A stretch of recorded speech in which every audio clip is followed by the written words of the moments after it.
Vocês lembram do Afroman? Sabe, o mano que canta aquela música lá, o I was gonna clean my room, but then I got high. Esse cara mesmo, então, ele tá com problema. Calma que eu já vou explicar. Muita gente não sabe dessa parada, mas o Afroman foi o primeiro artista no mundo a ter uma música viral. Isso antes mesmo de existir YouTube, TikTok ou qualquer outra coisa. O cara tinha largado a escola pra perseguir uma carreira no rap, mas a parada não deu muito certo. E desde muito cedo ele já tinha interesse em fazer rap. Na sexta série ele já rimava, aí ele aprendeu, tipo, a gravar suas próprias músicas. E no primeiro grau ele já tava gravando e lançando som. E desde pivete ele já consegue tirar uma graninha com a música. Tipo, nada que vá deixar ele rico, mas mano, da hora, tá ligado? Então ele abandona a escola e vai tentando corre. Só que a parada não dá certo. O primeiro CD dele, inclusive, tipo, o primeiro CD oficial, foi um fracasso completo. E o mano tava todos os dias nas ruas, mano, tentando vender CD pra galera, fazendo os corre de uns bico aqui, uns bico ali, tentando sobreviver, pá. E ele disse que nessa época ele tinha ido pra Los Angeles pra tentar viver de arte.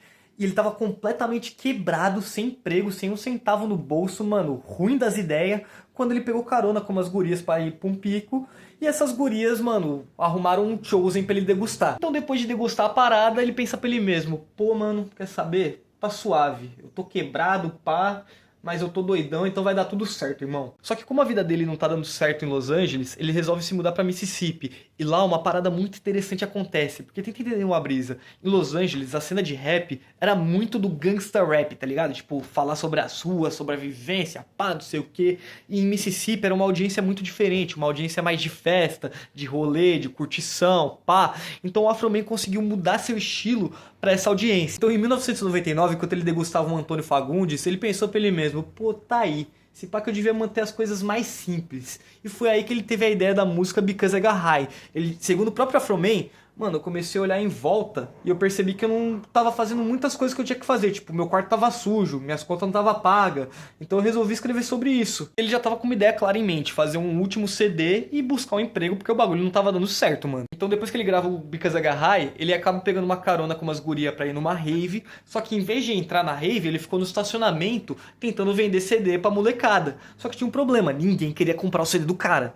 Então chegou ao ponto que ele falou: mano, quer saber? Que se dane, vou dar os CDs pra galera. E ele percebeu uma parada: tipo, dentro da rave a galera podia usar tudo. Tipo, mano, tudo, menos o bagulho, porque o bagulho faz fumaça. Então a galera era obrigada a ir pro carro pra dar uma tarugada. E aproveitando isso, ele foi distribuindo o CD dele pra essa galera, que instantaneamente chapou no bagulho. Isso foi nos anos 2000, a época que tava surgindo o Napster, que tava ganhando uma atração forte.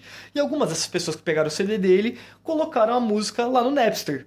E em menos de 48 horas, a Universal ligou pra ele, mano, falando: ô, vamos assinar um contrato aí, meu truta. O bagulho explodiu, era os Estados Unidos inteiro escutando a porra da música do cara. Tipo, mano, virou trilha sonora de filme, tá ligado? Foi realmente insano. Ele resolveu a vida dele com essa parada. E por mais que ele não tenha tido, tipo, muitos mais hits estratosféricos, que nem Because I Got High, ele teve uma consistência absurda, lançando CD infinito, música infinita e vendendo muito show. Tipo, os fãs que ele conquistou são fãs muito leais. E o cara vive disso até hoje e vive uma vida muito boa. Só que aí vem o grande problema. Deixa eu te explicar. Dia 21 de agosto de 2022, os COP invadiu a casa dele com um mandado de busca e apreensão. E nesse mandado estava escrito que ele foi denunciado por vender o Antônio Fagundes e por sequestro. A denúncia foi de que ele estava vendendo e que ele estava mantendo mulheres presas no porão. Bagulho realmente ridículo. Lá foram os caras invadir a casa do Afroman. E o mano não estava em casa, ele estava em outro estado. Só que é o seguinte, ele tinha, mano, centenas de câmeras na casa inteira filmando tudo. Então enquanto tava acontecendo ao vivo,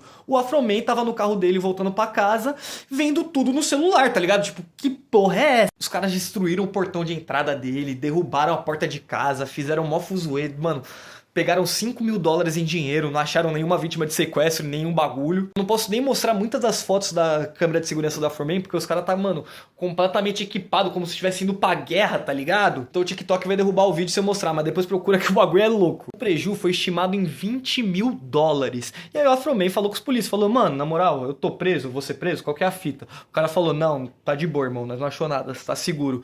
E vocês vão me ajudar a pagar minha porta e a porta de entrada, pá? E foi aí que o cop deu uma risadinha, olhou pra ele e falou: não é responsável por isso não, meu truta. Então o Afroman teve uma das ideias mais geniais do último século, meu irmão. Ele pegou as imagens da câmera que filmaram os polícias invadindo a casa dele e resolveu fazer músicas em cima disso, falando sobre o incidente. A primeira música, que pra mim é a mais hilária, chama Will You Help Me Repair My Door? Ou Você Me Ajuda a Consertar Meu Portão? E aí o clipe inteiro é os caras invadindo a casa dele tentando achar bagulho. E aí na música ele fala o seguinte: Fala, mano, tem alguma vítima de sequestro dentro dos meus CDs? Vocês viram uma tonelada de bagulho dentro do bolso do meu casaco? Vocês precisavam traumatizar meus filhos? Vocês vão me ajudar a consertar minha porta? Teve outra música chamada Lemon Pound Cake, que traduz pra bolo de limão, onde, mano, um policial, gordinho, mano, passou pelo bolo de limão dele, tipo, dando uma olhada, tipo, carai, que bolo de limão da hora.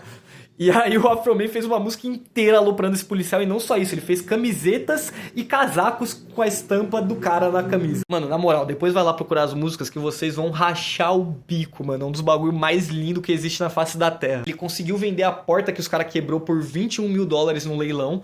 E, mano, ele conseguiu recuperar seu prejuízo, voltou a fazer show. Não que ele tava, né, na merda, mas, pô, uma graninha a mais sempre é bom, né? Ah, e detalhe, durante a investigação, os caras achou $5 mil em espécie e pegou o dinheiro pra confiscar, né? E quando devolveram pra ele, devolveram $4.600. Depois, quando ele reclamou, os caras deram os 400 a mais e foi resolvido. Mas enfim, no final das contas, o Afroman ficou bem feliz das ideias. Só que quem não ficou feliz foram os policiais que invadiram a goma dele. Porque, segundo eles, o Afroman tá expondo a imagem pública deles e difamando os caras. Em algumas partes do processo, o juiz tomou o lado do Afroman e em outras tomou dos policiais. Eu vou te explicar. O processo por direito de uso de imagem, o Afroman acabou ganhando. Porque, mano, os caras invadiram a casa dele, que é um espaço particular, né? Uma propriedade privada.